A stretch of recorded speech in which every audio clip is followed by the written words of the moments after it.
আমরা যেন বেশি বেশি আল্লাহর শুকরিয়া দিয়ে নতুন বছরটাকে সমৃদ্ধ করতে পারি, বেশি বেশি যেন আল্লাহর ইবাদত করতে পারি। নতুন বছরে আমরা শপথ নেই, আমরা যেন অন্তরে হিংসা লালন না করি, বিদ্বেষ লালন না করি, আমরা নিজেরা নিজেরা যেন কাদা ছোড়াছুরি না করি, আমরা যেন মিলেমিশে একসাথে একাকার হয়ে যাই। আল্লাহ তুমি কবুল করো, আমরা পড়ি আমিন। 60টা জিনিস মানুষ মরে যাওয়ার পরে তার কবরে পৌঁছতে থাকে।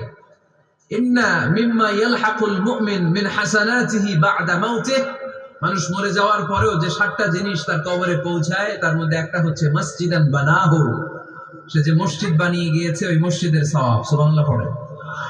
আপনি টাকা দিয়ে মসজিদ বানিয়ে দিলেন, ওই মসজিদে মুসল্লিরা নামাজ পড়ে, রোজাদাররা এসে ওখানে ইফতার খায়, তাহাজ্জুদ আদায়কারীরা তাহাজ্জুদ পড়ে, তাদের সওয়াবের কমতি হবে না, কিন্তু তাদের সওয়াবের একটা পার্সেন্টেজ সওয়াব যে ব্যক্তি মসজিদ বানালো তার আমলনামায় আল্লাহ ঢুকিয়ে দেয়।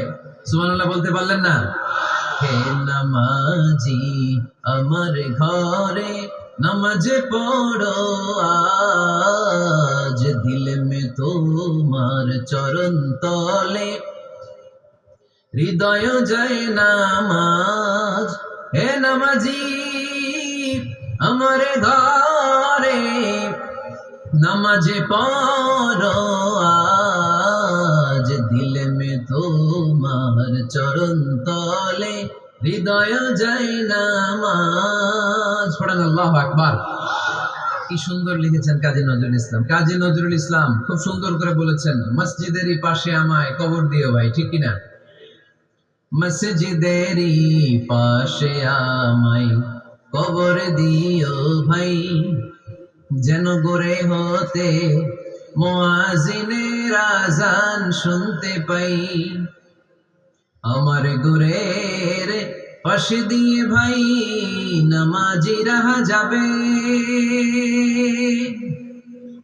পবিত্র সেই পায়ের ধ্বনি এ বান্দা শুনতে পাবে।